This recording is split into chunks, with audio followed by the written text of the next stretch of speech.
Hello guys. Ayun nga, tagal nga rin pala natin hindi nakapag-upload, no? Siguro mag-iisang buwan na nga rin pala yung ating hindi na-upload ng mga video. Nabisi lang rin kasi sa mga bagay na dapat nating paglaanan ng oras. Ayun nga guys, ngayon babalik nga pala tayo sa pagiging content. Babalik nga pala tayo upang mag-content. Pero hindi na tulad ng dati, hindi na tulad ng mga dati nating video na kung ano-anong pinaggagawa.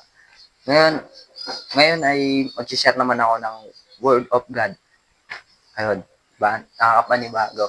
Pero, yun talaga ang totoo. Bale, yung i-share ko nga lang pala yung napag-aralan natin mabuti at nabasa natin na mabuti at yung tumatak sa ating puso at isipan. Hindi lang naman to guys, kaya tapusin nyo na lang yung video. Alam naman natin tayong lahat ng tao dito sa mundo ay nagkasala. Kaya ang sabi sa Romans 3 verse 23, sapagkat ang lahat ng tao ay nagkasala at walang sino mang nakaabot sa kawalhatian ng Diyos. Alam natin tayong lahat, ako, ikaw, na tayo dito ay nagkasala dito sa mundo na to. Kaya wala tayong maipagmamalaki na kesyo malinis ka, malinis ako, malinis siya, malinis tayo. Lahat tayo dito sa mundo ay nagkasala. Kaya ang sabi sa Romans 6 verse 23, sapagkat kamatayan ang kabayaran ng kasalanan, ngunit ang walang bayad ng kaloob ng Diyos ay buhay na walang hanggan sa pamamagitan ni Jesucristo. Lahat ng kasalanan natin na yun, pinagbayaran ni Jesucristo sa krus ng Kalbaryo.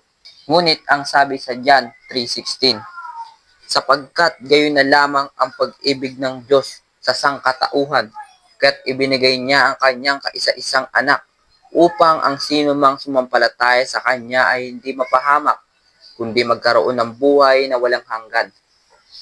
Ang gusto lang ng ating Panginoong Yesus ay sumampalataya lang tayo sa Kanya upang magkaroon tayo ng buhay na walang hanggan.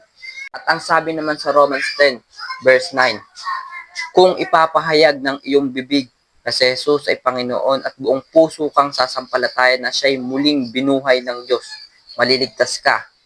Kapatid, maliligtas ka kapag buong puso at buong isip mo na nananampalataya ka sa ating Panginoong Yesus, maliligtas ka.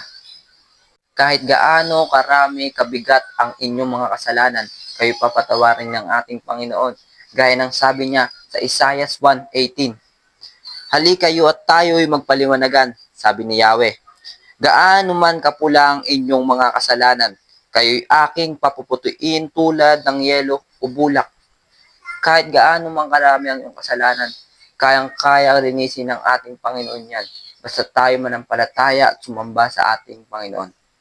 Kaya kapatid, kung gusto mo nang tanggapin si Jesucristo sa iyong buhay, gaya ng sabi niya sa Revelation 3:20, tignan mo, nakatayo ako at kumakatok sa pintuan.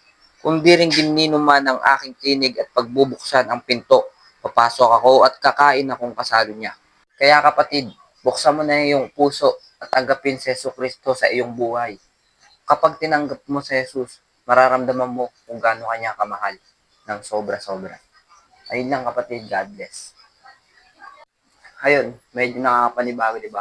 Pero yun yung totoo kapatid. Tanggapin mo lang sa Jesucristo sa iyong buhay.